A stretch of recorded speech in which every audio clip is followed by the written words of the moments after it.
I'm going to introduce the procedure for encryption Amazon EBS volumes and the Amazon EFS file systems.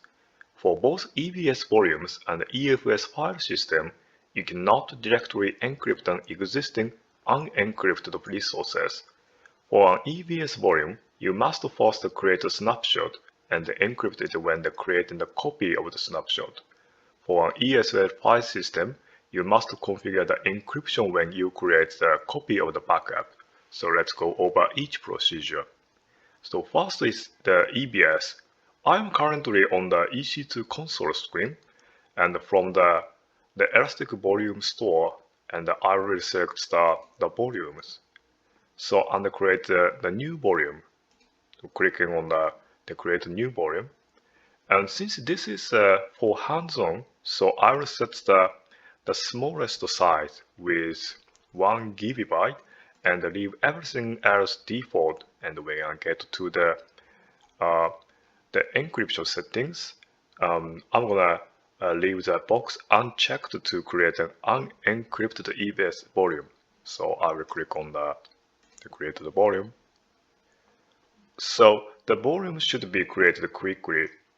So now we cannot encrypt this existing unencrypted EBS volume directly. So from the action, we will create the snapshot.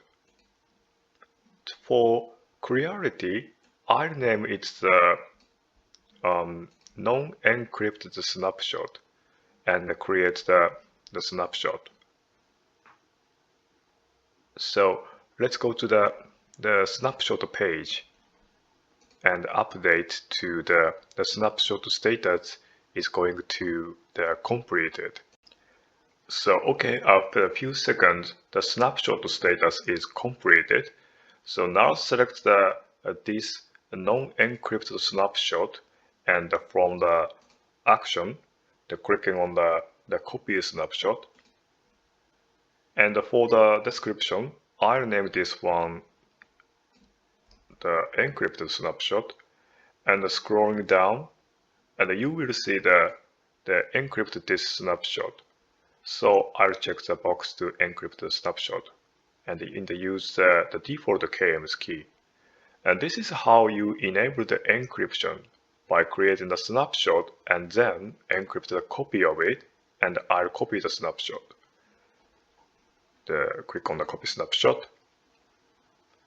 So this is pending status, and quickly it becomes completed. So now select this encrypted snapshot, and from the action select, creates the volume from the snapshot.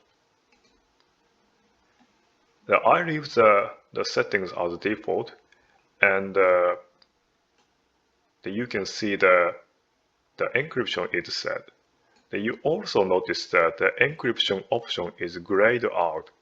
When creating a volume from the snapshot, you cannot change its encryption state. And finally, I create the volume. So this is the procedure for the encrypting the previously unencrypted EBS volume. So now let's do the same for the EFS file system. Now I will go to the EFS page, and we're gonna create the new file system. And if we use the default settings, as you see, the encryption is enabled by default. So we will click on the customize to create one from the scratch. To create the unencrypted file, I'll give it the names like non-encrypted EFS, and I will use the one zone for this hands-on, and I will uncheck the enabled automatic encryption of the data address. Okay, and click on the next. Now I leave the network settings as a default, and click on the next, again next, and clicking on the create. So let's wait for it to be created. So now the EFS file system is the available state, And similar to the EBS volume, you cannot directly encrypt this existing unencrypted ESS file. So therefore, we must create the backup using the AWS backups. So going to the AWS backups console. So there are several ways to back it up, but this time we're going to create the on-demand backup. This is manual backup, and click on. And for the resource type, I'm going to choose the EFS, and I'm going to choose the EFS file. Then I'm going to select the create backup now, and scrolling down to the click on the create on-demand backup. So let's wait for the backup to complete. So after about 30 seconds to a minute, the backup status is now completed. Since the EFS file system was empty, the backup finished very quickly. So backup content is stored in the backup vault from the left menu bar. I will select the backup vault, and we use the default vault, so clicking on the default, I select that. The inside, we see our EFS, click on. So now we'll select the backup and clicking on the restore from the action. And we will restore it as the new file system. So clicking on the restore to the new file system. And I'm going to choose again the one zone. And further down, there's an option to enable the encryption. I will check this box and use the default KMS key. Okay, this is the procedure. You restore an unencrypted EFS backup to enable the encryption during the restore and create a new encrypted EFS file system.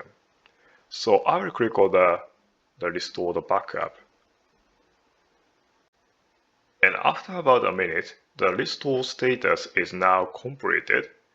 And if we go back to the EFS file system page, we can see that new encrypted file system has been created from our unencrypted, non-encrypted EFS backup. So this concludes the procedure for encrypting the existing unencrypted Amazon EBS volumes and EFS file system.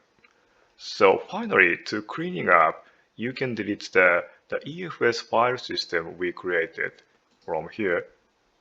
And for EBS, you must first delete the snapshot from the snapshot page, and you can delete the EBS volume.